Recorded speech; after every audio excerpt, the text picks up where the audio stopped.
Well, hello. I'm Andre Cushing. I'm the Executive Director for the American City and County Exchange, and I'm delighted today to be with you to talk about an issue that affects all of us, dealing with the homeless challenges that many communities are facing. Today, I have two what I think are both wonderfully dedicated and creative people who are dealing with this in southern Utah and beyond now. So with me to my left is Carol Hollowell, who is the Director for Switchpoint Community Resources. To my right is Dr. David Dangerfield, who is her board chair. And I'd like to start briefly with what happened. A friend of mine introduced me to Carol. We had her speak at a panel in Salt Lake at our annual meeting, and I learned what an amazing individual she was. She's a serial entrepreneur who had some businesses that they decided to move beyond and make some life transitions, and she ended up in St. George, Utah.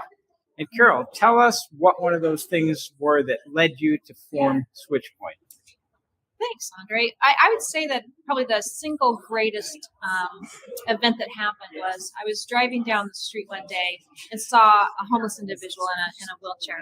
And I just felt prompted to stop and ask him how I could help and what was his story. Mm-hmm. And 7.5 hours later, we were able to have him with his ID into housing and stabilized for the first time in 5 years. And I called it a switch point for me. Right. And for Ray, mm-hmm. because it gave me a sense of what did I want to do with my life. And I was passionate about it. Mm-hmm. And so it kind of launched this. Why don't I get into homeless services and create a nonprofit that really focused on working with the individual, meeting them where they're at, and taking them to a self-sustaining position and stabilization. And what a lot of us don't understand, when you told me the story that you asked Ray how he became homeless, he said, well, I lost my wallet. And for most of us, that's an irritation and an inconvenience. But he was in a wheelchair. So getting a new license was too high a bar for him at that point, which resulted in him losing housing, access to his money, and ultimately being on the street. Yeah.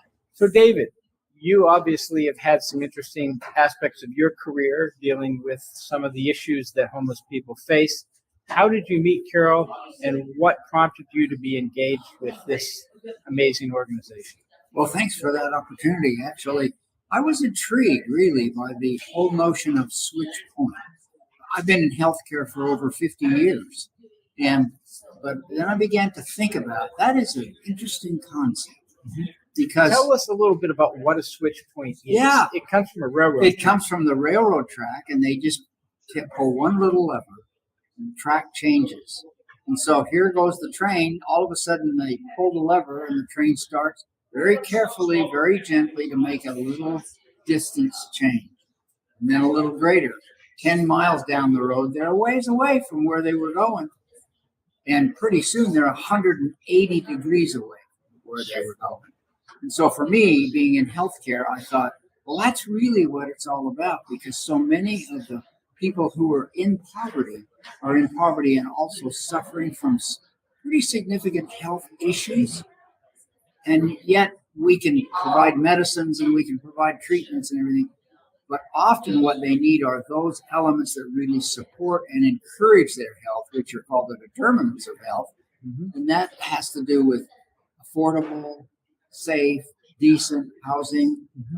and skill training to get back into the workforce, mm-hmm. and nutritional gains, educational gains, and connections, helping people reconnect. And so many of our homeless folks out there in the streets have really broken the connection, sometimes on their own violation, and sometimes because bad things just happen. Like so Ray. I was attracted, like Ray. Mm-hmm. So I was attracted to that kind of a notion. And so I end up going to one of their meetings and to see about how we could better work together with another little organization I was involved with. And I had to excuse myself to go to the restroom, came back, and Carol announced that I was now a member of their board, and I was president of their board. And so I thought, why does that not surprise you? So there we go. So Carol, having drawn into your circle, your web, people like David, you saw a problem with housing, but from that problem, you recognized food insecurity was an issue, and you recognized that mental health and substance abuse were issues, and you recognized that the quality of food they got. So tell me about some of the things you have done since opening the shelter. Yeah, it's been a wild 8 years since we opened, and we would look at the gaps and try and identify what could we do next to really overcome some of these barriers with homelessness and moving people out of poverty. And so you're right, we opened up a food pantry and a soup kitchen, and then we thought, we really need to look at something that's deeper than that. Instead of the Band-Aid, let's look at micro enterprises that could put people to work, create some income, and then help us further our brand.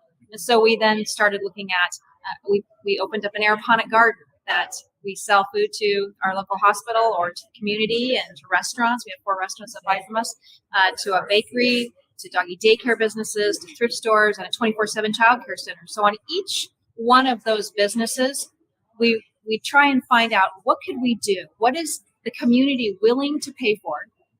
A service or a product, and that's where the innovation comes in. And I think that's really what is our niche, if you will, for Switchpoint is we try and innovate a new method, product, or idea that the community is willing to jump on board with.